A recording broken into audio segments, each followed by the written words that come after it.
Bueno, entonces esta era la expresión ya, la que vamos a utilizar para la conservación de energía. Pero bueno, acuérdense que en la mayoría de nuestros problemas pues tenemos entradas y salidas bien definidas. Entonces esta integral de flujo la podemos descomponer en salidas y entradas.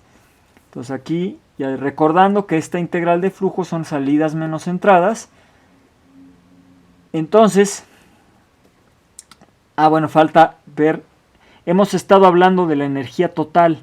La energía total, en termodinámica, la vamos a tomar como la energía cinética más la energía potencial más la energía interna, ¿sí? Entonces, si lo dividimos entre la masa, pues E minúscula me va a quedar así. Entonces, esta E es la que vamos a meter acá. Aquí, ¿no? Y acá, ¿no? Bueno, generalmente la vamos a dejar así, pero cuando sea necesario vamos a sustituir la E por estos términos. Entonces, cuando se considera que existen entradas y salidas bien definidas y velocidades uniformes y normales a cada una de ellas, acuérdense que esto también lo tomamos en cuenta en las integrales de flujo tanto para la conservación de masa como para la de momento lineal. Entonces, si tenemos entradas y salidas bien definidas y velocidades uniformes, ¿no?, en toda la entrada, en toda la salida, y que son normales a cada una de ellas, entonces, pues vamos a tener ahora, ¿no?, esta, pues si la velocidad es en dirección normal, ¿no?, en este término, bueno, pues entonces vamos a tener lo siguiente.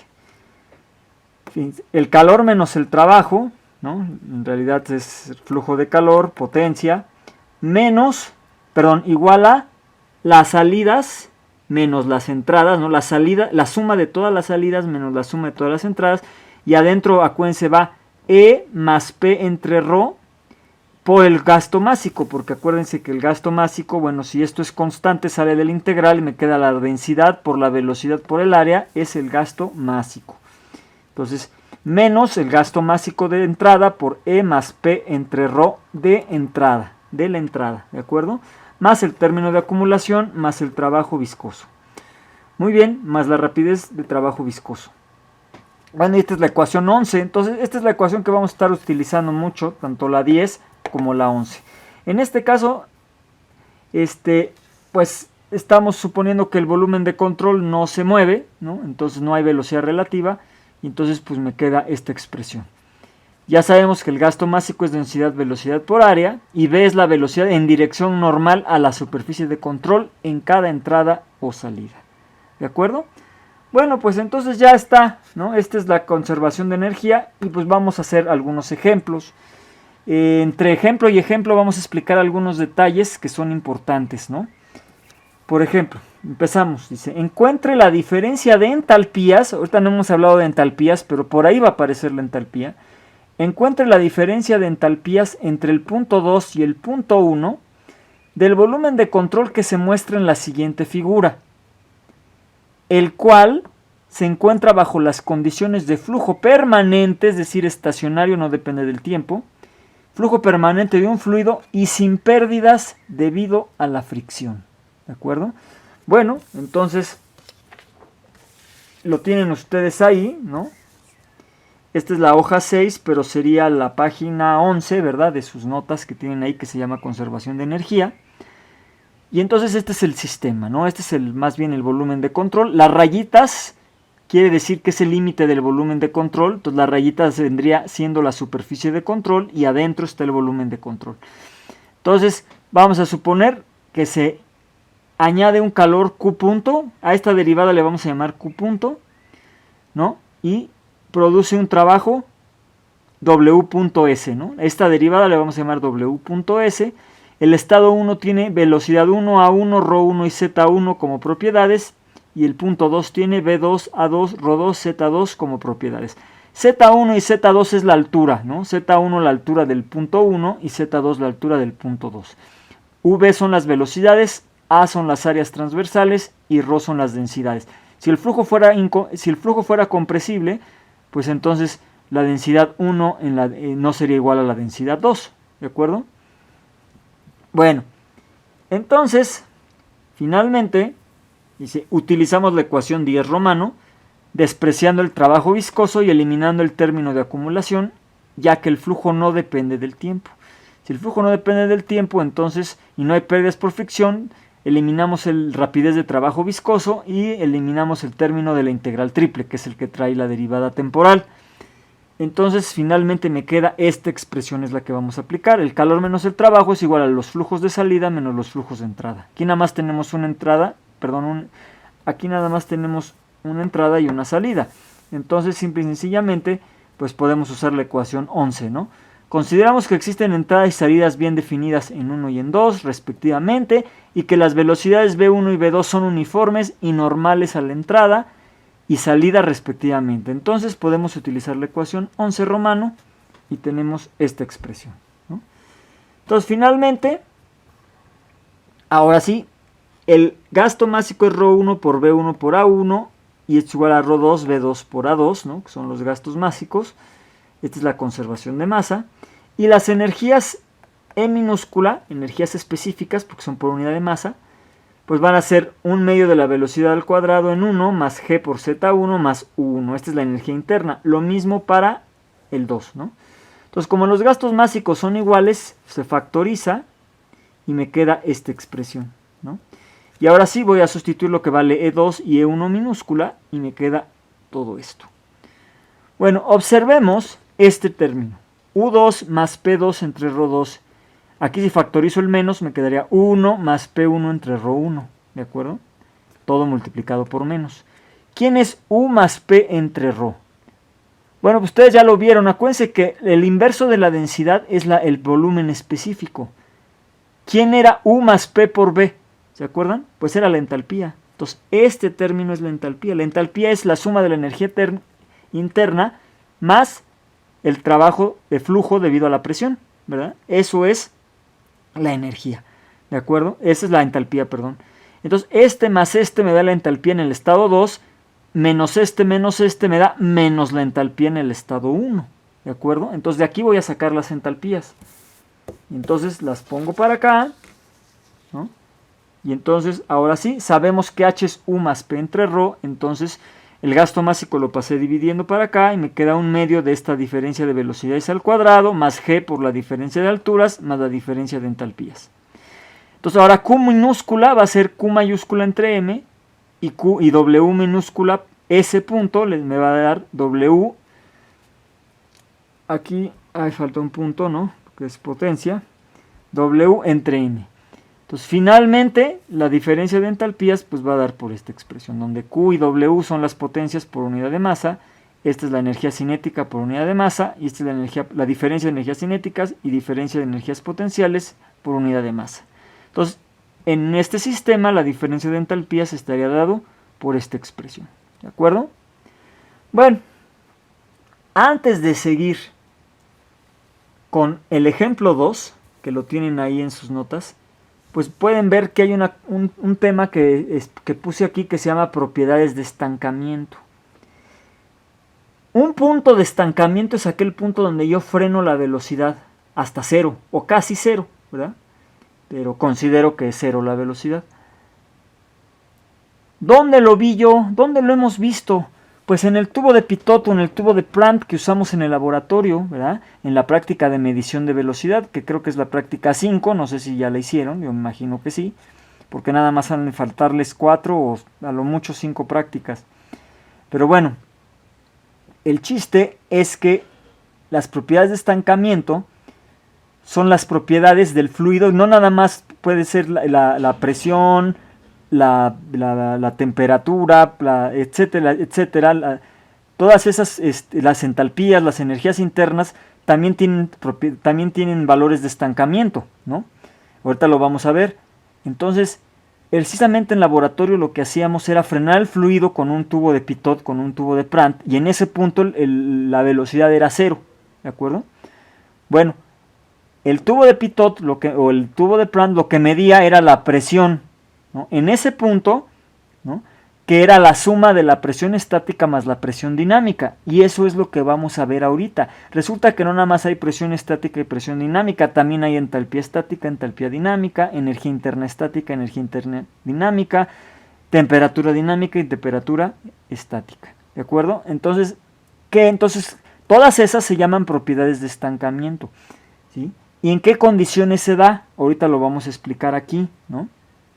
Entonces, ojo, la presión estática es la presión que ustedes conocen en el punto, la presión termodinámica, la que ustedes ya conocen, esa es la presión estática. Entonces, ¿a qué se le llama presión dinámica? La presión dinámica la vamos a definir a continuación, ¿sí? Eso es, la presión estática es el concepto de presión, temperatura, estática, todo eso que ustedes ya conocen.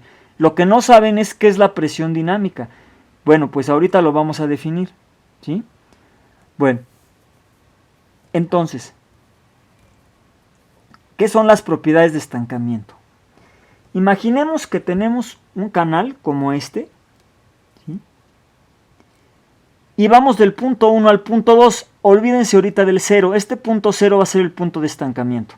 Pero primero vamos a pensar del punto 1 al punto 2. En el punto 1 tengo propiedades ρ1, P1, V1, T1 y Z1. Y aquí tengo, en el punto 2 tengo propiedades ρ2, P2, V2, T2 y Z2. ¿Sí? Entonces, ¿qué más puedo tener?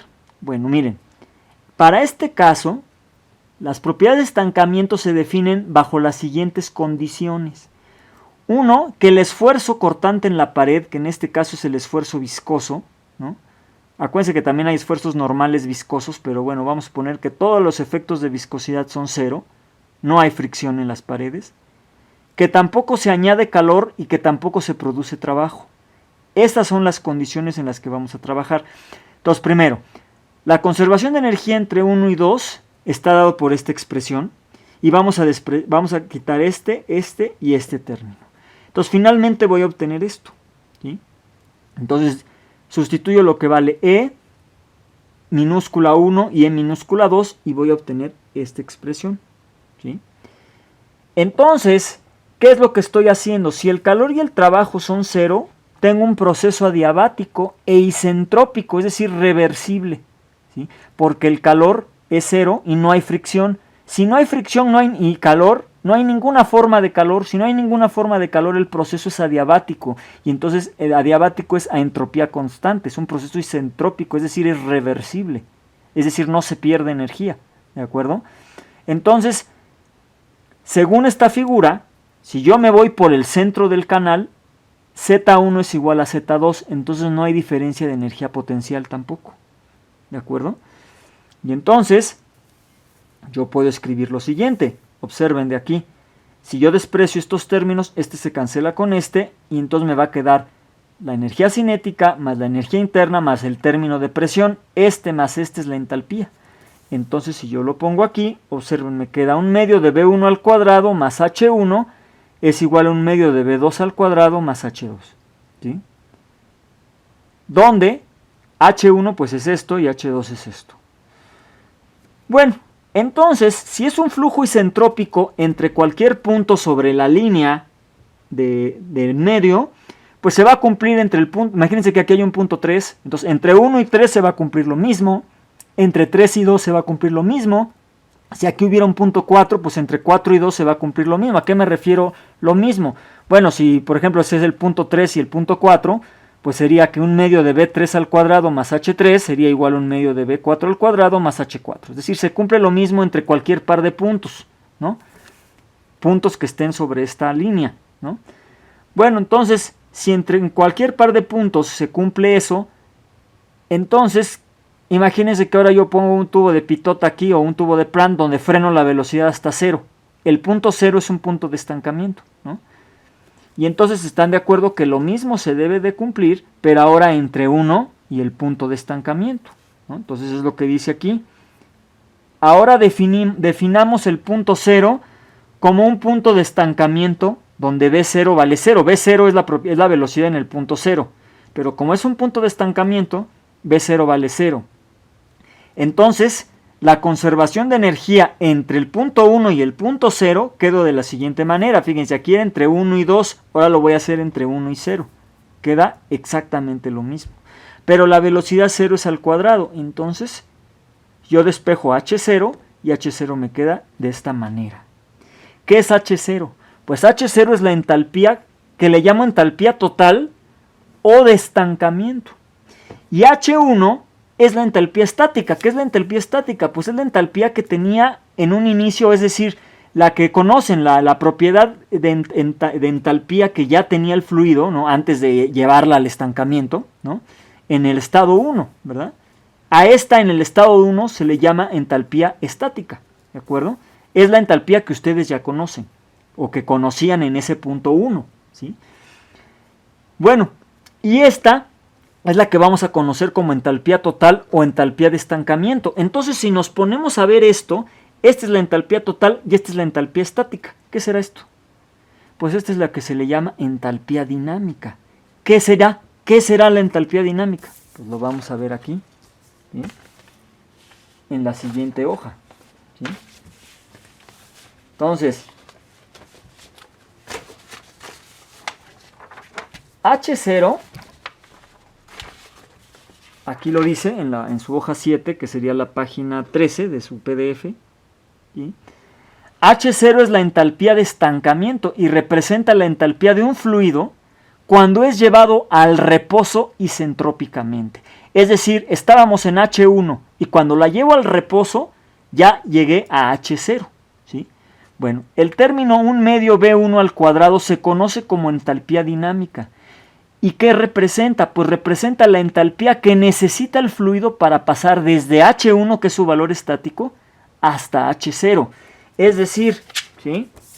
La entalpía dinámica va a ser lo que le tengo que sumar a H1 para llegar al punto de estancamiento, ¿sí? Cuando la velocidad es 0, es un punto de estancamiento. ¿Están de acuerdo que van a tener pues una temperatura ahí en ese punto, que es la temperatura de estancamiento? También van a tener una presión, también van a tener una entalpía y una energía interna. La velocidad es 0, pero todas las demás no necesariamente. ¿Sí me explico? Entonces, para llevar a la entalpía desde el punto 1 hasta el estancamiento necesito sumarle esto. Esto tiene unidades de entalpía. Entonces, a esta se le conoce como entalpía dinámica y esta, que ya es la original, se le conoce como entalpía estática. Y la suma de los dos es la entalpía total o entalpía de estancamiento, ¿sí? Entonces, pues no sé si vaya quedando claro a qué me estoy refiriendo ahora con propiedades de estancamiento, propiedades dinámicas y propiedades estáticas. Pues, ¿no? Entonces, lo anterior, aquí dice, ¿no? Lo anterior se puede aplicar a cualquier otra propiedad del fluido, por ejemplo, la temperatura o la presión. A cualquiera. Entonces va a haber una temperatura de estancamiento, una temperatura estática y una temperatura dinámica. Lo mismo para la presión, que es lo que ustedes vieron en el laboratorio. Ahora, si suponemos un flujo incompresible, entonces las densidades son constantes, y entonces H0 menos H1, un medio de la velocidad 1 al cuadrado, vamos a tener lo siguiente. Paso Cp, H0 menos H1 va a ser igual a Cp por T0 menos T1. O sea, si las densidades son iguales, el calor a presión constante, el calor específico a presión constante también es constante, ¿no? Cp es constante. Entonces lo que estoy haciendo es H0 menos H1 es igual a esto, lo estoy despejando de la expresión anterior, de la que teníamos acá. De aquí estoy despejando este término, lo estoy despejando de ahí. Y entonces me queda H0 menos H1. Lo paso para el otro lado. Y entonces me va a quedar, ¿sí? H0 menos H1 es igual a un medio de la velocidad 1 al cuadrado. Y esto es Cp por T0 menos T1.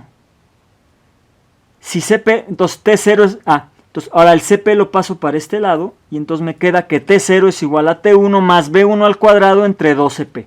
Pueden checar que esto tiene unidades de temperatura. Entonces T0 es la temperatura de estancamiento. Y T1 es la temperatura estática.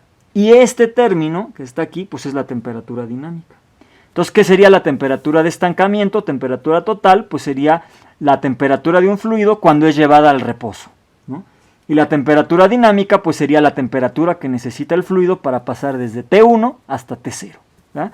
Eso es lo mismo, ¿no? Y bueno, pues para la presión es exactamente lo mismo. Este término de presión es lo que usamos en el laboratorio y que vamos a usar en el ejemplo siguiente. Y que bueno, ahorita lo voy a explicar un poquito antes de pasar al siguiente ejemplo. ¿De acuerdo?